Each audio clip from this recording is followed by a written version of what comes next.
and welcome back to the FLL video series on the FTC 18172 Uplift Robotics channel.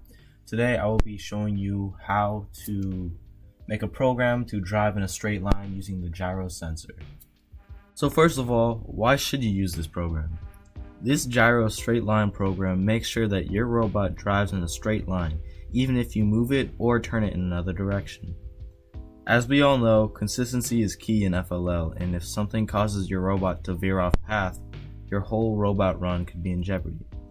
This program can help you make sure that that problem does not occur. This program is actually pretty simple, even if you haven't used the gyro sensor much yet, and it only consists of 4 blocks, those blocks being the loop block,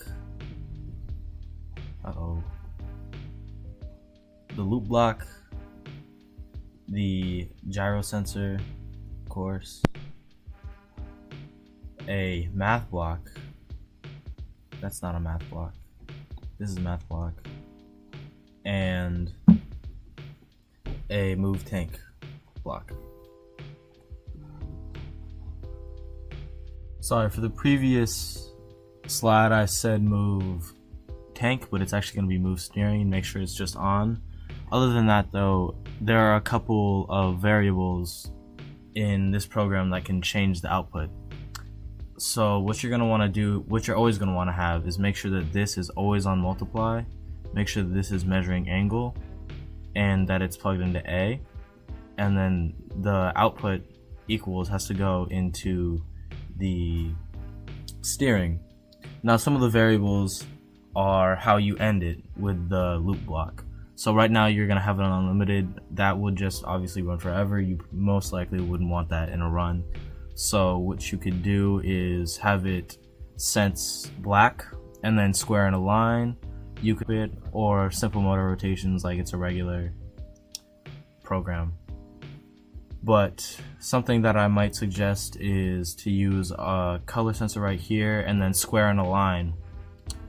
Like I believe we did a video on squaring on lines before. You could use that at the end, and that would impress the robot judges a lot, I will say.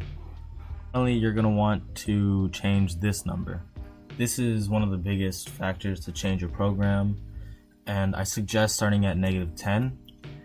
But you should probably change it to see whatever fits your program or what you desire best, because with a smaller number it will make more smooth adjustments, while with a bigger number they will be more sharp. I liked bigger numbers whenever I was in FLL because it just was quicker with the fast adjustments, but whatever you think is best is whatever you think is best. Finally, just make sure that this number is always negative or the program won't work. And this is the final program. You should test it out, see if you like it, if it works with your program. If it doesn't, then just use whatever else you think is best.